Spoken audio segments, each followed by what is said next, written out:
Reimagining Success, episode 240. You're listening to the Reimagining Success podcast, where we help you design a business and a life that allows you freedom from the 9 to 5. I'm your host, Anna Lundberg, ex-corporate good girl, now a business mentor and coach, author, mum of 2, and I'm here to help you create more freedom, flexibility, and fulfillment. Now let's get started with redefining success outside of the 9 to 5. Okay, hello everybody and welcome to this month's interview, and I'm really happy to say that I'm here with Alex Hernandez. Alex coming to us from, I think, sunny Spain. I'm also in sunny England, so can't complain. But Alex, why don't you introduce yourself and tell us what were you doing before and what are you doing now? Hello, Anna. First of all, thanks for inviting me. So quickly to introduce myself. So I'm French, I'm 36. I live in Madrid now, where it's super sunny and super cold. After my studies in France and Spain, I actually moved to London without any plans whatsoever. And I ended up working in recruitment, traditional headhunting company we stayed there almost 10 years, and moved to Paris for a year and a half until the day that I just had enough and quit my job without any plans. But I'll tell you later more details. And now I'm a co-founder of a startup called Jobgether, and we help people around the world to find a remote job.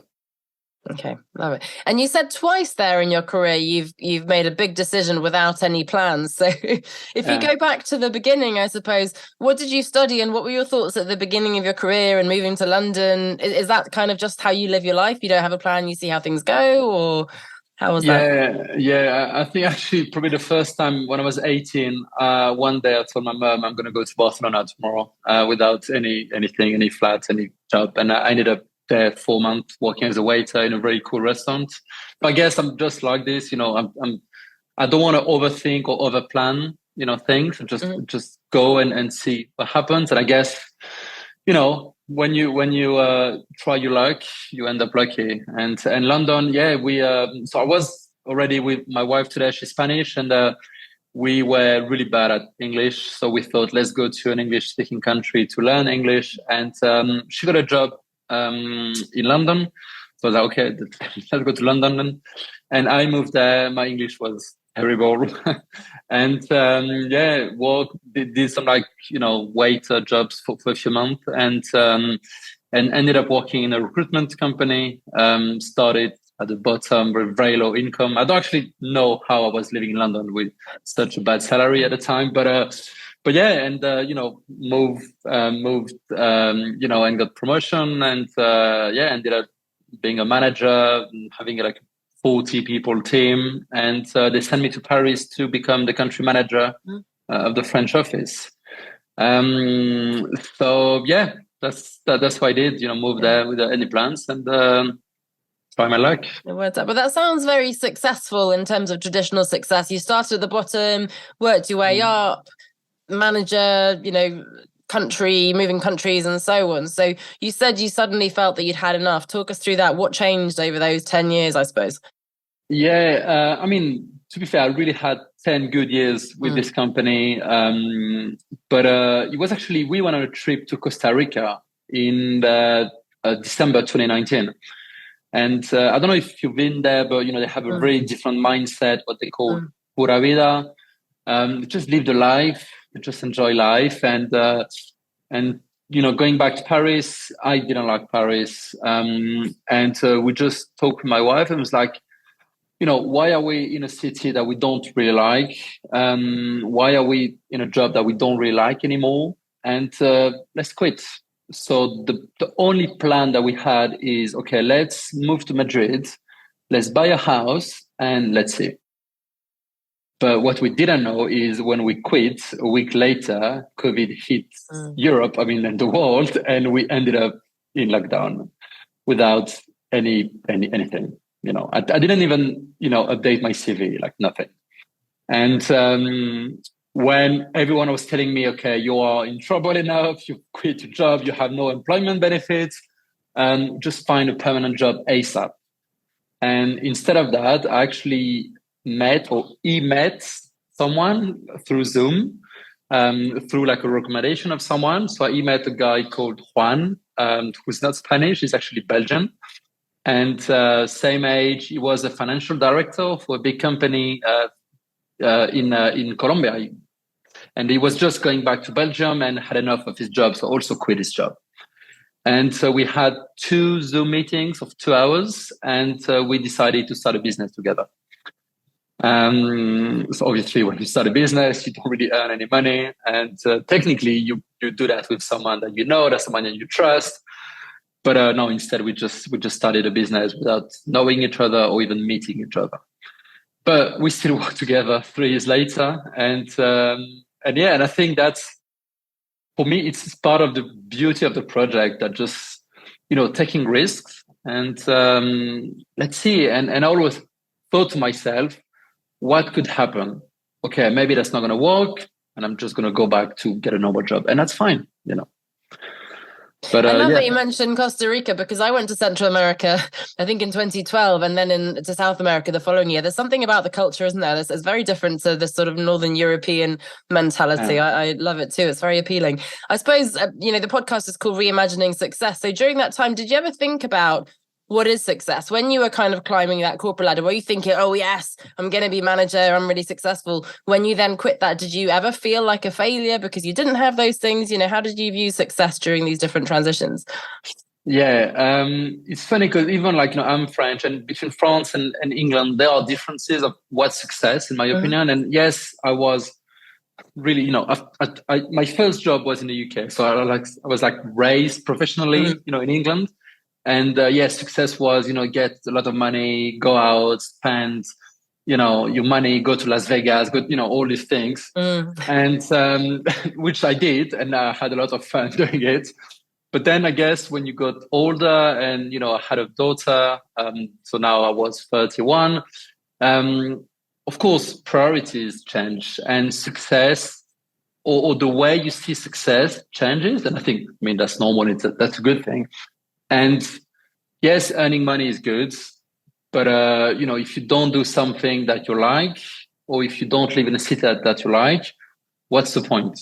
What's the point of having a lot of money? And I think, so this is what I was thinking, back in the days. And I think COVID and lockdown and the fact that everyone was just stuck at home for 3 months really made people realize that, life is short, really short. You don't know what could happen, like another COVID again or whatever.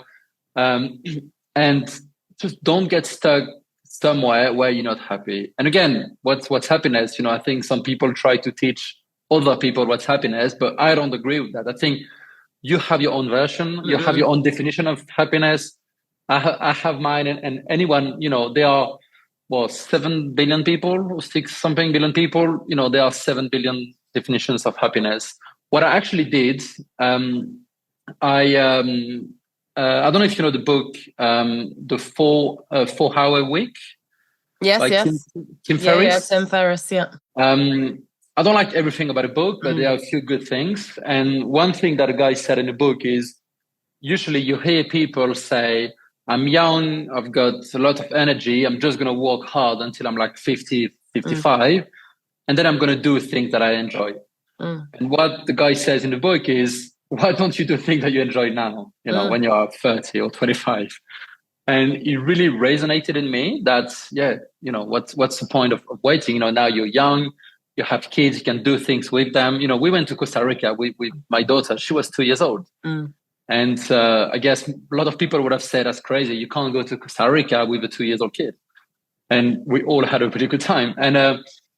And so that plus, this trip to Costa Rica, it really, made us realize that we were not happy enough to keep the same life. And an exercise that I did, I actually took a piece of paper. So it's a really easy exercise. You take a piece of paper and you just write down 10 things that make you happy. You just do it for yourself. You don't need to ask people's opinion. You just do it for yourself. And for me, there were things like, not getting on a tube in the morning, for example, or it was just, go and ride my mountain bike at a weekend. And and spend time with my family more. And then at the end of this exercise, I realized that my life back in the time in Paris was not compatible with what made me happy. So I was like, okay, well, I was 33 or something. Yes, I had a really good job, really good salary. Everything from the outside was like really good, but still I quit my job. And now I live in a countryside just outside of Madrid. I've got a big house. I walk my daughter to school in the morning. I work fully remote. I can organize my days the way I want. I've never met so many interesting people, even though it's not always like in real life. And yeah, I think for me at least, between what makes me happy and what my life gives me, like it's a much better balance today. Even though, I went from like 6-figure salary to 0 for like 2 years, the first 2 years, and even not much today, but still, yes, we don't really go to the restaurants anymore. Yes, we don't really go on holidays anymore, but that's fine. Whereas before we were just going out like all the time, and that's fine. I find a much better balance today. Yeah. Gosh, so many things to pick up. I mean, Tim Ferriss's book, I agree. There were so many things I didn't like about it, but it's definitely, I think it was the start of a big trend, wasn't it? It was quite kind of pioneering and very appealing, although I think disingenuous. I don't think he works a 4-hour work week, but certainly there are some insights, right? Ridiculously, I watched this not very good film. I don't know if you've seen it, hopefully not, with George Clooney and Julia Roberts last night, Ticket to Paradise. It's a new one. It's their daughter quits her job as a lawyer to move to Bali, and then they say exactly the same. Why not be happy now as well? So lots of parallels. And in fact, the other one is, I'm just started reading last night the book, Mo Gawdat. He's written a book called Soul for Happy. His son tragically died, and he's looked at really being resilient and being happy even in difficult circumstances. And he did that exact same exercise, which was get a piece of paper, write down the things that make you happy. And it's so simple, isn't it? And it seems really cheesy, but I mean, that's what life is about. And as you say, there are so many stories of people who live work, and then unfortunately get a brain tumor, have a heart attack, whatever it is. And so, even now I'm beginning to realize I'm getting too old to do certain things. So, it's better to start enjoying it now. You sound like a really positive, resilient, confident person. Whether or not that's true, what is it that helps you when you have 0 salary and COVID hits and you've got the house and the kid in Costa Rica, all these things? What helps you feel positive and confident and have the faith and be resilient? Any tips for people who maybe struggle with those things? And people around you, you said, were saying, oh my gosh, you've got to get a job. So what helps you to stay on your path? No, that's true. I am very positive. And I think that's why I actually, take decisions like this of just going to a different country. And even if you don't speak the language, I always think that things will work out fine, And so at the time I had some savings in my bank account. My wife was working. And we just didn't do anything. Didn't go on holidays, didn't go to the restaurant, didn't do much, but I was fine. And of course, before quitting our jobs, we actually talked about it, and we knew that it would be, different. We also moved to Spain, which is a much cheaper, lifestyle compared to England or to France, for example. But again, I mean, of course, it's, when I hear people being negative, or when I hear people telling me not to do something, I think that these people are actually scary, and they just transmit you they're projecting their own fears, right? They're projecting their fears onto you. Exactly. So I mean, again, don't be crazy and always think through what you want to do. But again, if you don't want to do something, you can always find an excuse for not doing it. When I quit my job, I've heard like, oh, you're probably single. No, I'm actually married with a daughter. Oh, you probably have no mortgages. Oh yeah, I had like 4 and I just got a new one. So, and yes, you can always find an excuse. So I think if you have the confidence in yourself that you will succeed, yes, that will be difficult. And yes, that will be really difficult. And yes, you will be working harder than the rest of the people. But I don't see why it's not going to work, But yes, today people want everything. I sound very old saying that, but yes, people now want everything, straight away. They want to have really good salary straight away. They want to have the best role straight away. That just doesn't work like this, If you take risk, you will give up on a lot of things. Okay. And you will be I was earning 0 for 2 years. But I guess that's part of the process to be successful. And if you're not ready to give up a lot of things, yes, don't take risk. Keep your safe permanent job, which is not a good thing. Some people want to keep the safe job, but I really think that we are, much more scared than what we should be. Like sometimes, but I have kids. I can't move country. I have kids. My daughter learned Spanish. I mean, yeah, her mum is Spanish, but she was not speaking any word of Spanish when we moved to Spain. In like 2 months, she was speaking French Spanish, and now she's telling me that my Spanish is really bad, which is true. Nice. My Spanish is worse than hers, but and now she speaks French with a Spanish accent now. She completely switched, nationalities, and again, what if the company you will set up is not going to work? Just get a permanent job again. I think you can always go back to your old life if things don't work out. But again, every time I talk to someone who actually took risk, almost no one goes back to their life, to their previous life. So I think it's just don't listen to other people too much. Don't listen to them too much, because if they're scared, they will scare you and you will not do it. Yeah. I think we look for external validation. I certainly am not the kind of person like you who would take decisions like that. So I'd ask people until somebody would tell me it's the right thing, but they won't. So that's the kind of decision that has to come from you, right? Unless you immerse yourself in positive communities of people who have taken those risks as well. It's an interesting point you said about the generations, because I think that's a whole other topic. But this idea of the younger entitled generations coming up, I'm quite curious as to Gen Z and so on, who I think are very enlightened in terms of understanding that it's not about the career ladder and so on. But you're right, if maybe the pendulum swings too far that way, then actually they're not putting in the work, they're not building the career capital and so on. So it's nuanced, isn't it? It's not that you can just move to Spain and live the perfect life, right? There's more to it than that.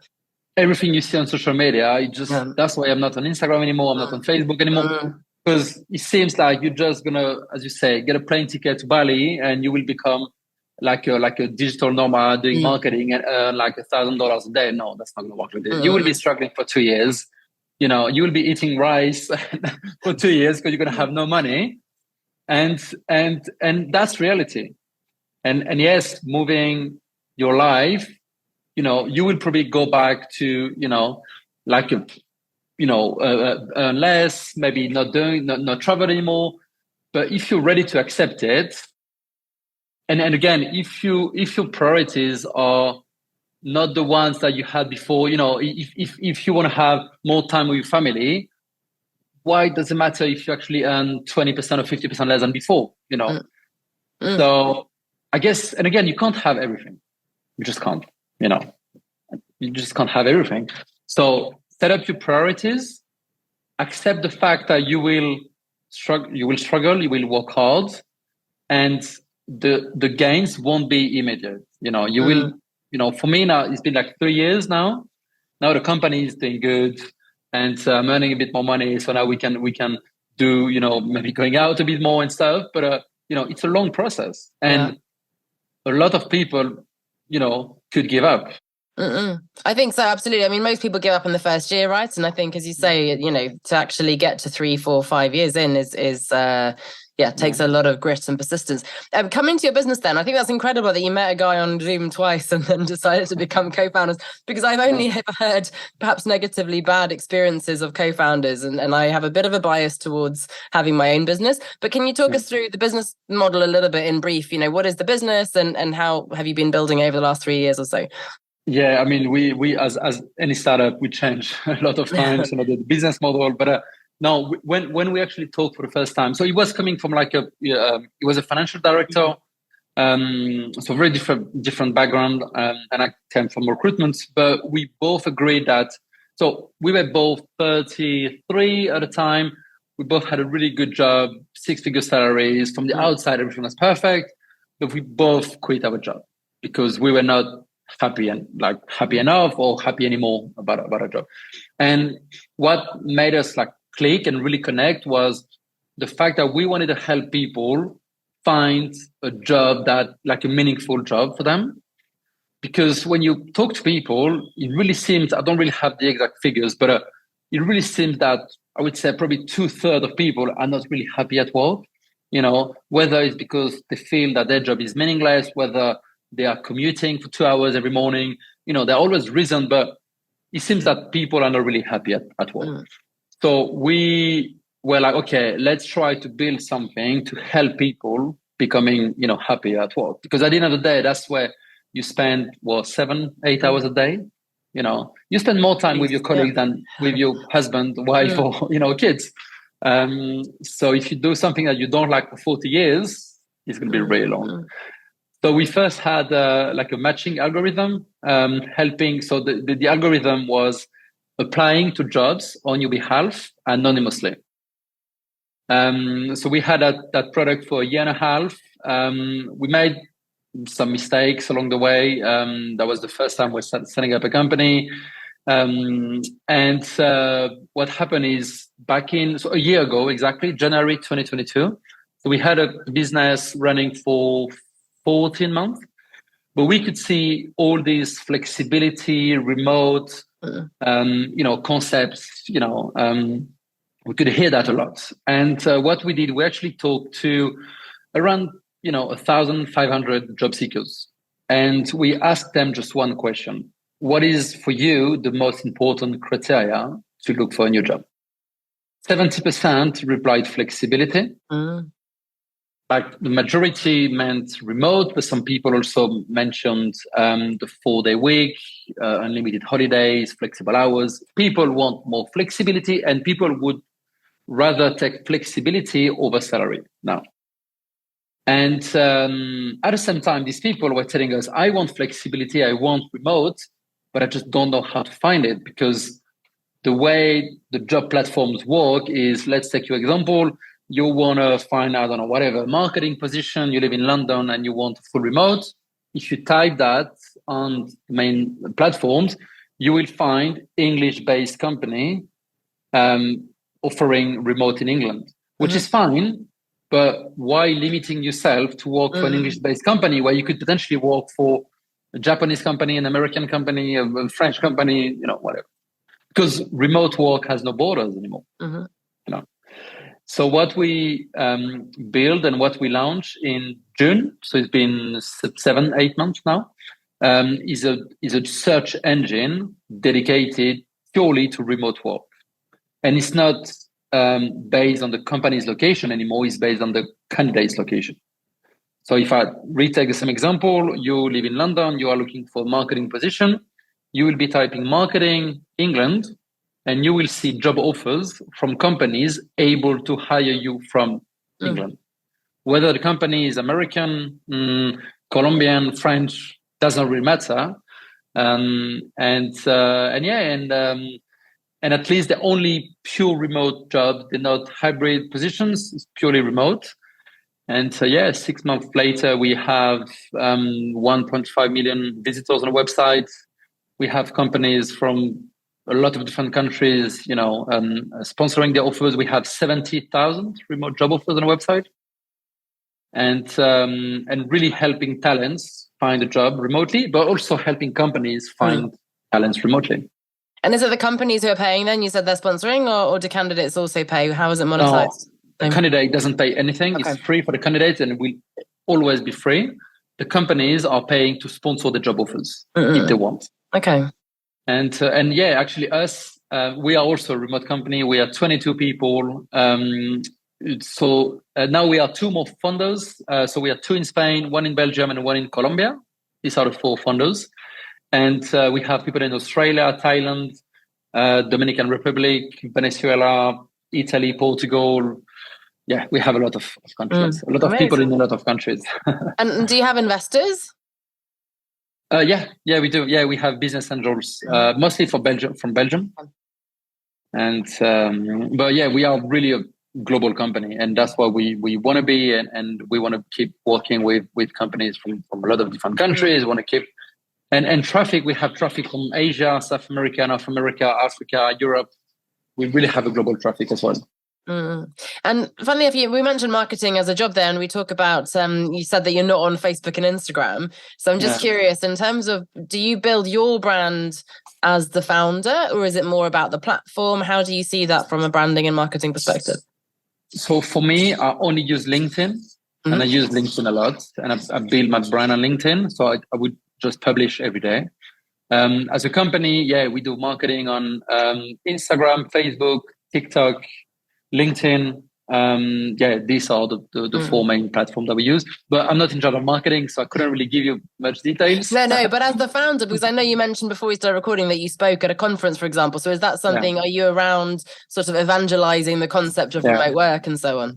Yes, a lot, because what I realize is even though a lot more people want to take this route of becoming more flexible, more remote, now people want to travel with the kids. And there are now options and companies helping families traveling with kids, for example. But at the same time, just people don't know where to start. Yes, I've got a remote jobs. I can travel to South America, but how my kids are going to go to school, for example. They just have no clue because it's so new. And I don't think COVID actually changed things. I think COVID accelerated things in a way that we moved from a very, office-based life to like a work from anywhere, really. But, if you go to a different country, you need to look for insurances. Oh, how does it work?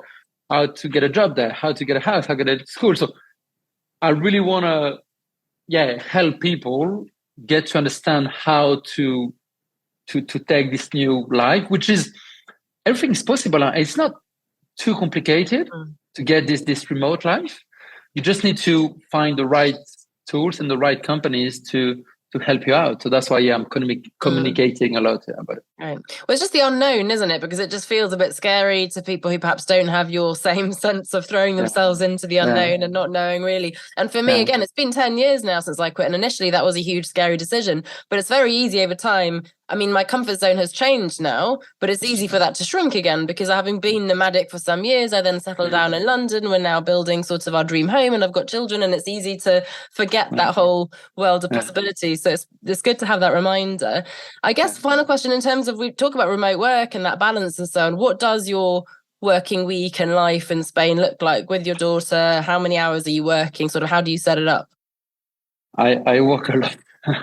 I work much more than before. I guess that's also, part of being a founder of a startup. Our employees don't work as much as we do. I'm not a morning person, so I would wake up at 8:00. I'm just going to move a bit because it's been noisy here. Yeah, so I would wake up at 8:00 and I will wake up my daughter at 8:00. She's not a morning person either. And because my wife leaves for work at like 7:15 or something. I would just spend time with my daughter. I would just have breakfast together and then we would just walk to school, which is like a 15 minutes walk. But that's nice because, she would wake up much better because she's just walking on or getting her scooter to go to school. And I will just spend time with her. We're going with neighbors. They have kids as well. So we go all together. And then, I will just start work around like 9:30.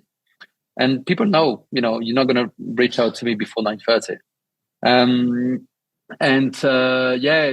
I'll always try to take an hour lunch. I like to cook. I'll always try to cook, eat something, not too bad. And I will stop at around 4:30 to pick up my daughter at school. Usually when we go back home, it's like 5:15. I would just walk for like 45 more minutes and then try to stop between 7 and 9. Spend time with her, have dinner all together. And usually I like to work late, so work from 9 to 11 or something. Okay. I don't plan to work like this all my life. Yeah. This is still the beginning of the company and we still have to do a lot of things. But at the same time, if I want to go to the gym at like 3 p.m., for 2 hours, I go to the gym at 3 p.m. I don't ask anything to anyone, I just do it. On Friday, I try to finish early, like at 4 o'clock, something.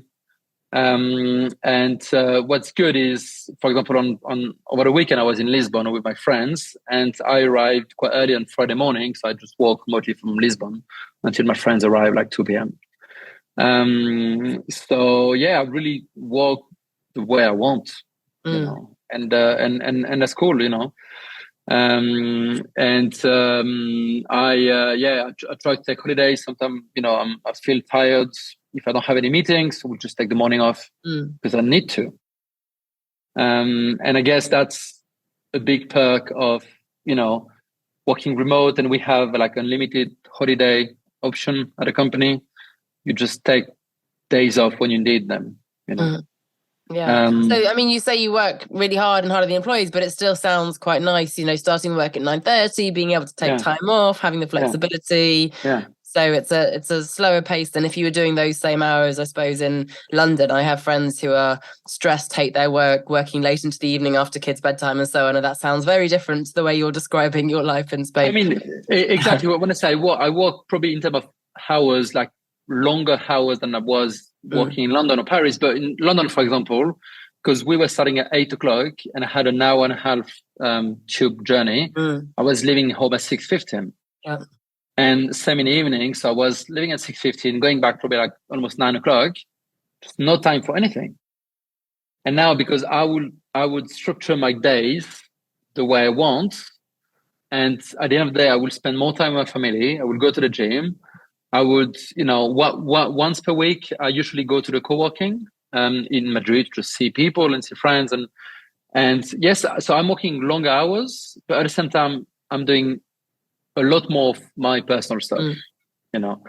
So again, remote work, in my case at least, and I really believe that, is really helps you to organize and structure the day the way you want, and really combine your professional and personal life, which is what everyone wants, you know. Yeah, that for me, that's sort of the work-life integration concept that is more powerful, I think, than balance. I guess it all ties in so beautifully because the work you do and the business and your lifestyle. But what's your vision for yourself, but also for the world of remote work? How do you see the next few years evolving?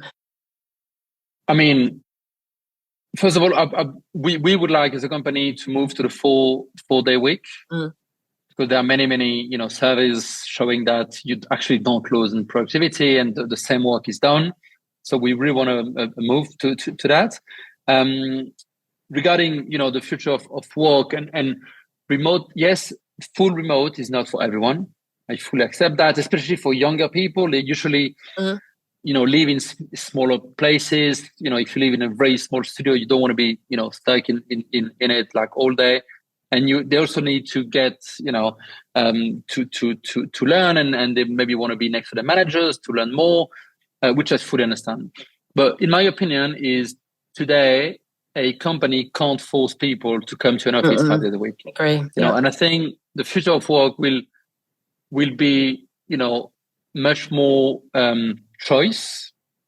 Because why a manager? Because maybe that guy or that woman is single and has no kid and has life, wants to go 5 days in the office, would force people to do the same. You know, everyone is different. Everyone has a different life, and let just people choose. You know, and I think yes, remote will change things, but yeah, again, much more than remote is really flexibility and choice to people. Yeah, I love that. And as you said, coming full circle, it's so personal what happiness looks like to you, what success is, what flexibility is. Yeah. Amazing. Thank you so much for sharing your personal journey as well as the bigger picture. Where can we find your company, and whether it's a company who wants to hire remotely or an individual who wants to find a remote job, where can we find out more? So to find me, the easiest is LinkedIn, Alex Hernandez on LinkedIn. And the company, Jobgether.com. That's the website where you can find all the jobs. So if you are looking for a remote job, you can just have a look. You can set up alerts for jobs. And as I said, we're adding 2,000 new jobs every day. So they're always going to be, you know, new opportunities. And again, you know, social media, you look out for Jobgether on TikTok, Instagram, you will find us as well. Nice. So you don't have to be on there, but your marketing team takes care of it. I like it. It's the way to do it. Yeah, exactly. But outsourcing the things you don't enjoy. Okay. Well, thank you so much for sharing. We'll link to all that as well. But I'm really looking forward to sharing your story. Thank you, Alex, again for sharing. I'm sure that was inspiring to many, and definitely signals the shift that's happening, and hopefully towards the better, more flexibility, fewer days, fewer stress, and more balance for everybody. Thanks so much. Thank you, Anna, for inviting me. It was a really nice chat. Such a pleasure. Thank you. Bye-bye.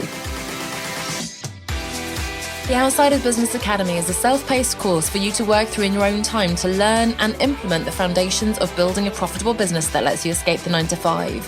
So if you're full of great ideas but lack the knowledge and experience to turn them into a viable business that will actually support your desired lifestyle, or you feel like you're doing all the right things and yet you're just not getting the traction and results that you're after, you have come to the right place. I'm here to help you design a profitable and enjoyable business that gives you freedom from the 9-to-5. Register for the Academy and get started learning today at onestepoutside.com/course. That's onestepoutside.com/course.